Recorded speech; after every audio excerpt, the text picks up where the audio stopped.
আসসালামু আলাইকুম রহমতুল্লাহ। আমি সাইফুল্লাহ হারুন, আইএসডিবিবি আইএসইডব্লিউ আইটি স্কলারশিপের একজন ট্রেইনি। আমি network solution and system administration নিয়ে পড়াশোনা করছি। আজকের এই ভিডিওতে আমরা আলোচনা করতে যাচ্ছি এনএফএস সার্ভার নিয়ে। দেখাতে যাচ্ছি কিভাবে এনএফএস সার্ভার কনফিগার করতে হয় এবং ক্লায়েন্ট মেশিন থেকে কিভাবে অ্যাক্সেস নিতে হয়।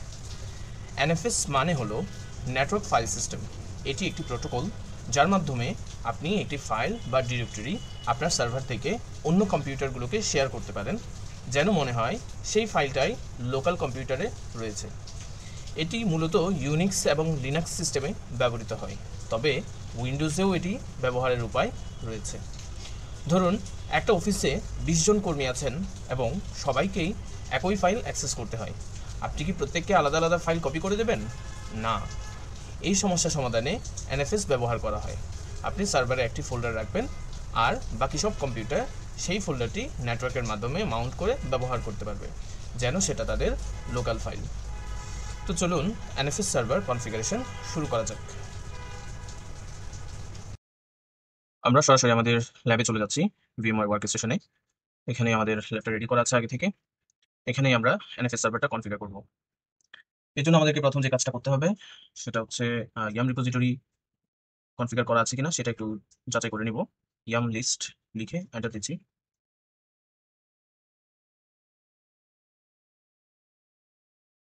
এখানে ইয়াম রিপোজিটরিটা কনফিগার হচ্ছে, ডাউনলোড হচ্ছে। ইয়াম রিপোজিটরি যে প্যাকেজগুলো আছে সেই প্যাকেজগুলো এখানে ডাউনলোড হয়ে যাচ্ছে।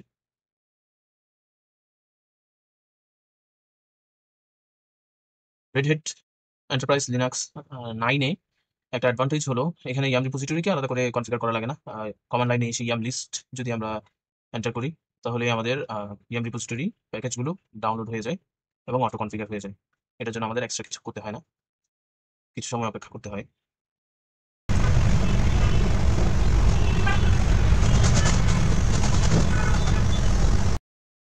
ওকে, আমাদের ইয়াম রিপোজিটরি প্যাকেজগুলো রেডি হয়ে গিয়েছে। এবার আমরা এনএফএস সার্ভারের মূল কাজগুলো শুরু করব। এই জন্য আমরা প্রথমে ইনস্টল দিয়ে নেব এনএফএস ইউটিলস, অর্থাৎ এনএফএস সার্ভার, এবং এর সাথে যা যা আহ, সংশ্লিষ্ট প্যাকেজগুলো প্রয়োজন আছে সবগুলো একসাথে ইনস্টল করে নেব। ওকে, আমরা যে কমান্ডটা এন্টার করবো সেটা হচ্ছে sudo dnf install -y। Y দিচ্ছি যাতে এটা একটা আছে ইনস্টল হয়ে যায়, আমাকে আর জিজ্ঞেস না করে। আমি সবগুলোই অ্যালাউ দিয়ে দিচ্ছি। -y মিনস সবগুলোই অ্যালাউ করে দেওয়া। এরপর লিখবো আমরা এনএফএস ইউটিলস, এন্টার দিব। এখানে যেহেতু আমি শুধু কমান্ড ইউজ করছি, আমাকে পাসওয়ার্ডটা এন্টার করতে হচ্ছে।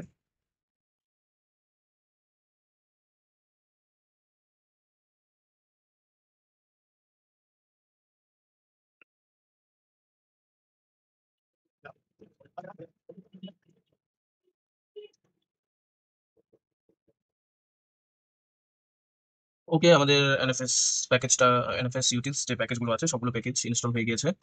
এরপর আমরা যে কাজটা করব, আমরা একটা ডিরেক্টরি ক্রিয়েট করব শেয়ারের জন্য। তো এটার জন্য আমরা কমান্ড দিব mkdir -p survey nfs shared। আমরা ফোল্ডারটার নাম দিচ্ছি shared। এন্টার দিলাম। আমাদের ফোল্ডারটা ক্রিয়েট হয়ে গিয়েছে। এরপর আমরা ফোল্ডারের পারমিশনটা সেট করব। ফোল্ডারের পারমিশন সেট করার জন্য sudo chmod -r 7.5। আমরা ইউজারের জন্য দিচ্ছি 7, রিড রাইট এন্ড এক্সিকিউট, আর গ্রুপ এবং আদার্সের জন্য দিচ্ছি 5। ওকে, এরপর লোকেশনটা দেখিয়ে দিতে হবে এনএফএস shared এন্টার।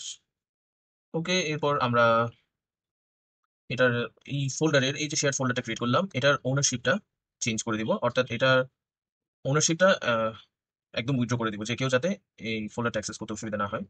তো -r দিলাম। আমরা ওনারশিপের জন্য কাউকে রাখতে চাচ্ছি না, এই জন্য আমরা লিখে দিচ্ছি নোবডি কোলন নোবডি। এরপর আমাদেরকে লোকেশনটা দেখিয়ে দিতে হবে, ডিরেক্টরিটা এস প্যারেন্ট এন্টার। সরি, আমাদের এখানে কমান্ডের মধ্যে একটা ভুল ছিল, এটা একটু ঠিক করে নিচ্ছি। এন্টার। ঠিক আছে, আমাদের শেয়ার্ড ফোল্ডারটার ওনারশিপ চেঞ্জ হয়ে গিয়েছে। এই ফোল্ডারের মালিক এখন কেউ নন, যে কেউ এই ফোল্ডার অ্যাক্সেস করতে পারবে। এখানে এটা প্রত্যেকের চাওয়া অনুযায়ী সেট করা যায়। আমি এখানে একদম শেয়ার ফোল্ডারটা একদম উন্মুক্ত করতে চাচ্ছি। এজন্য আমি নোবডি সেট করলাম। সবাইকে উন্মুক্ত করে দিলাম। কারো যদি রিকোয়ারমেন্ট থাকে যে স্পেসিফিক কোনো ইউজার এটা অ্যাক্সেস করতে পারবে, তাহলে তখন ওনারশিপটা ওভাবে করে সেট করতে হবে। এরপর আমরা যেটা করব সেটা হচ্ছে এক্সপোর্ট যে ফাইলটা আছে, এক্সপোর্ট ফাইলটাকে আমরা একটু এডিট করব। এখানে কিছু কনফিগারেশনের প্রয়োজন আছে। তো আমরা এক্সপোর্ট ফোল্ডারটা ওপেন করব। এফসি এক্সপোর্ট, এটা দিলাম। এটা হচ্ছে আমাদের এক্সপোর্ট ফোল্ডারটা ওপেন হয়ে গিয়েছে। এখানে আমাদের কিছু বিষয় মেনশন করতে হবে। প্রথমত আমরা মেনশন করব, সরি, এডিট করার জন্য ইনসার্ট মোড আসলাম। প্রথমত আমাদেরকে আমাদের ডিরেক্টরিটা দেখিয়ে দিতে হবে। এসআরভি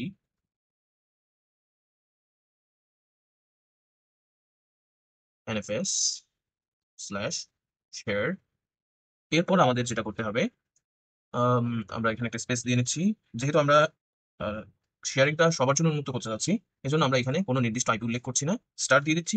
স্টার মিনস যে কোনো আইপি এই ফোল্ডারটা, এই শেয়ারটা অ্যাক্সেস করতে পারবে। যদি আমি এখানে নির্দিষ্ট কোনো আইপিকে অ্যাক্সেস দিতে চাই, তাহলে আমি নির্দিষ্ট আইপিটা এখানে মেনশন করে দিতে পারি স্টারের জায়গায়। অথবা কোনো একটা আইপি রেঞ্জকে যদি আমি অ্যাক্সেস দিতে চাই, সেক্ষেত্রে আমি পুরো আইপি রেঞ্জটা মেনশন করে দিতে পারি এখানে। ওকে, এরপর আমাদের লিখতে হবে RW রিড রাইট, ওকে, কমা সিঙ্ক, যাতে এটা সিঙ্ক করে। এরপর নো রুট স্কোয়াশ, ব্র্যাকেটটা ক্লোজ করে দিচ্ছি। ওকে, এরপর আমরা এটা সেভ করে নিব, রাইট অ্যান্ড হোয়াইট এন্টার।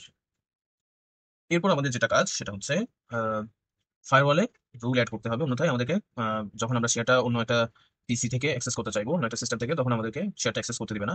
এজন্য আমাদের ফায়ারওয়ালের রুলটা অ্যাড করে দিতে হবে। তো আমরা ফায়ারওয়ালের রুল অ্যাড করার জন্য যেটা লিখবো, sudo firewall CMD hyphen hyphen permanent hyphen hyphen add service is equal to NFS. Enter দিলাম। ওকে, রুলটা ঠিকঠাকভাবে অ্যাড হয়ে গিয়েছে। এরপর আমরা ফায়ারওয়ালটাকে একটু রিলোড করে নিব। ওকে, ফায়ারওয়ালও রিলোড হয়ে গিয়েছে। এরপর আমরা এনএফএস এর যে সার্ভিসটা আছে সেই সার্ভিসটা স্টার্ট এবং এনেবল দুটোই করে নিব। এনেবল করব যাতে পরবর্তীতে যখন বুট হবে, পিসিটা অফ হওয়ার পর আবার যখন চালু হবে, তখন যাতে এনএফএস সার্ভিসটা অটোমেটিক্যালি স্টার্ট হয়ে যায়। তো এটার জন্য আমরা যে কমান্ডটা দিব, pseudo system CTL start NFS তারপর এন্টার। ওকে, স্টার্ট হয়েছে। এরপর আমরা এটাকে এনেবল করে দেব। ওকে, এনএফএস সার্ভারটা এনেবল হয়ে গিয়েছে। এরপর আমাদের কনফিগারেশনের কাজ শেষ। এরপর আমরা যেটা করবো, শেয়ার কনফিগারেশনটা একটু যাচাই করে নিব। তার জন্য আমাদের যে কমান্ডটা দিতে হবে, এক্সপোর্ট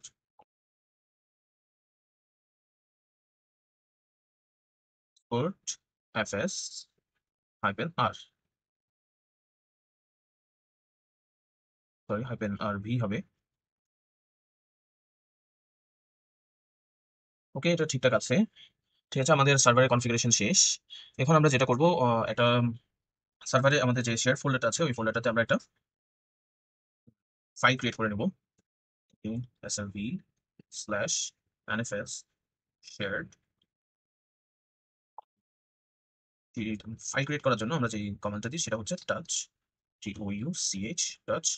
এরপর আমরা লোকেশনটা দেখিয়ে দিলাম কোথায় ফাইলটা ক্রিয়েট হবে। তারপর আমরা ফাইলের নেমটা দিয়ে দিচ্ছি।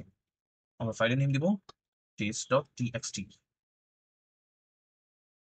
আমরা কয়েকটা ক্রিয়েট করি, test.txt, test1.txt, test2.txt, test3.txt। ওকে, আমরা তিনটা ফাইল ক্রিয়েট করছি এখানে। এটা দিলাম, পারমিশন ডিনাইড। ওকে, আমরা যেহেতু আমরা সুডোটা দিই নাই, সুপার ইউজারের যে কমান্ডটা দিতে হয় সেই কমান্ডটা আমরা এন্ট্রি করি, এই জন্য আমাদের ফাইলগুলো ক্রিয়েট করে নিই, পারমিশন ডিনাইড আসছে। এখন আমরা সুপার ইউজারের সরি, কমান্ডের মধ্যে একটু ভুল হয়েছে। সুপার ইউজার কমান্ড আমরা দিয়েছি, এন্টার দিব। আমাদের ফাইলগুলো ক্রিয়েট হয়ে গেছে। ঠিক আছে, আমাদের ক্লায়েন্ট সাইডে, সরি সার্ভার সাইডের কাজগুলো আমাদের শেষ। এবার আমরা একটা ক্লায়েন্টের সাথে এখানে কানেক্ট হওয়ার চেষ্টা করব। ক্লায়েন্ট থেকে আমাদের এই ফাইলটা অ্যাক্সেস করার চেষ্টা করব।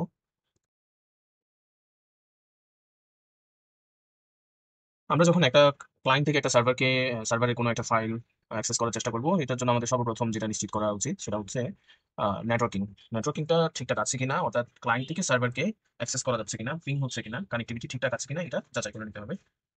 আমরা প্রথমেই ক্লায়েন্টে প্রবেশ করছি, ক্লায়েন্ট সাইডে। এর আগে আমরা আমাদের যে সার্ভার আছে সার্ভারের আইপিটা একটু যাচাই করে নিই।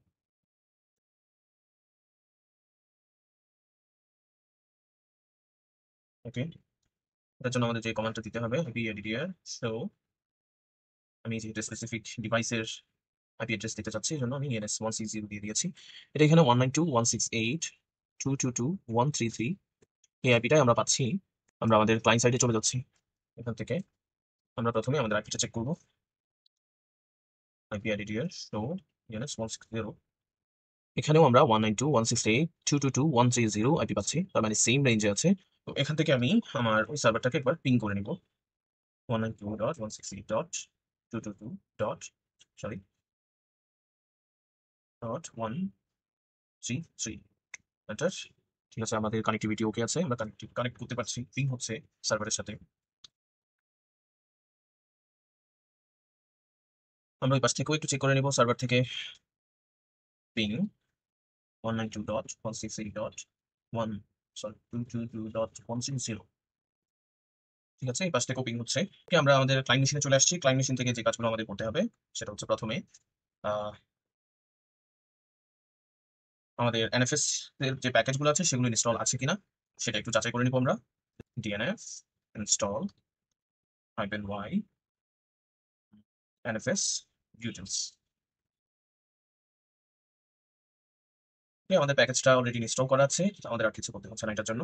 এরপর আমরা একটা আমাদের ওই শেয়ারের যে ফাইলগুলো অ্যাক্সেস করবো সেটা আমাদের ক্লায়েন্ট মেশিনে কোন ডিরেক্টরিতে রাখবো সেটা দেখাতে হবে আমাদের। এজন্য আমরা প্রথমেই একটা ডিরেক্টরি ক্রিয়েট করে নেব, ATIF। আমরা এটা মিন্টে রাখবো, এজন্য আমরা মিন্ট দিলাম। and আমাদের ফাইলের নাম হবে nfs share।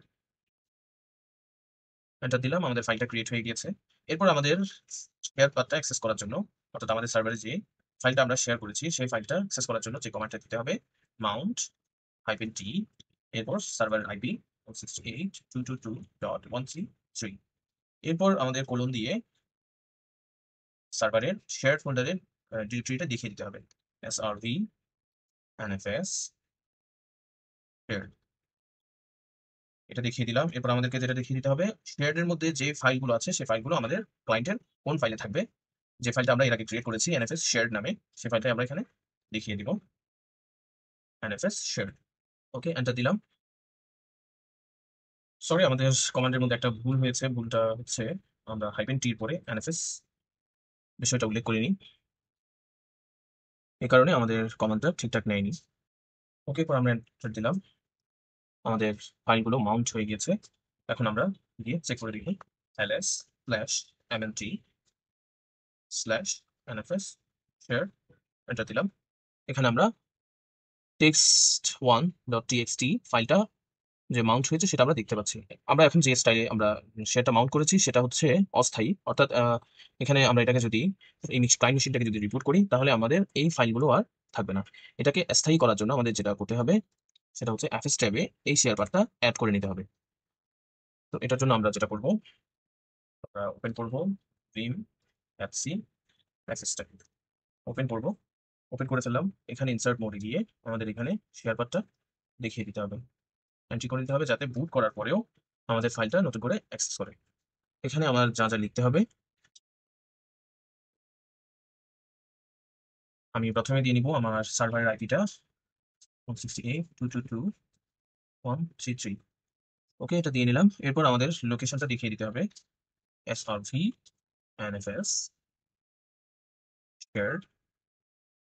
এরপর আমরা আমাদের ক্লায়েন্ট মেশিনের কোন ডিরেক্টরিতে আমাদের ফাইলগুলো রাখা আছে সেই লোকেশনটা দেখিয়ে দিতে হবে mnt nfs shared। ওকে, এরপর আমাদের বলে দিতে হবে যে আমাদের সার্ভিসটা nfs ডিফল্ট 0 স্পেস 0। ঠিক আছে, এরপরে আমরা স্কেপ দিব, রাইট এন্ড কোয়েট করব। এখন যদি আমরা আমাদের পিসিটাকে রিবুট করি রিবুট করা সত্ত্বেও আমরা আমাদের ফাইলগুলো অ্যাক্সেস করতে পারবো। অর্থাৎ আমাদের শেয়ারের পাতের মধ্যে যে ফাইলগুলো থাকবে, নতুন করে যে যা যা ফাইল অ্যাড হবে সবগুলো ফাইলে এখানে চলে আসবে। তো আমরা রিবুট দিয়ে টেস্ট করে দেখি। ততক্ষণে আমরা আমাদের ক্লায়েন্ট মেশিনটা যতক্ষণে রিবুট হচ্ছে ততক্ষণে আমরা আমাদের সার্ভারে আরেকটা দুইটা ফাইল ক্রিয়েট করে নিই।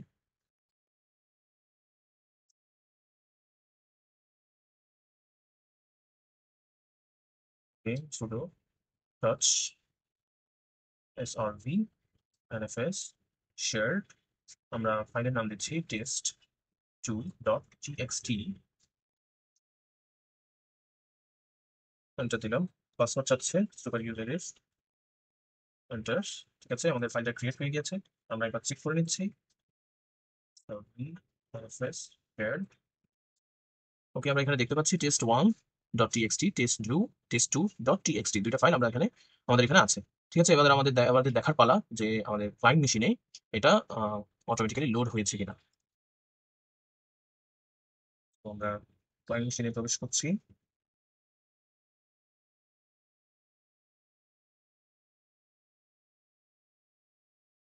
দেখে নিব ls diamond nfs shared, enter.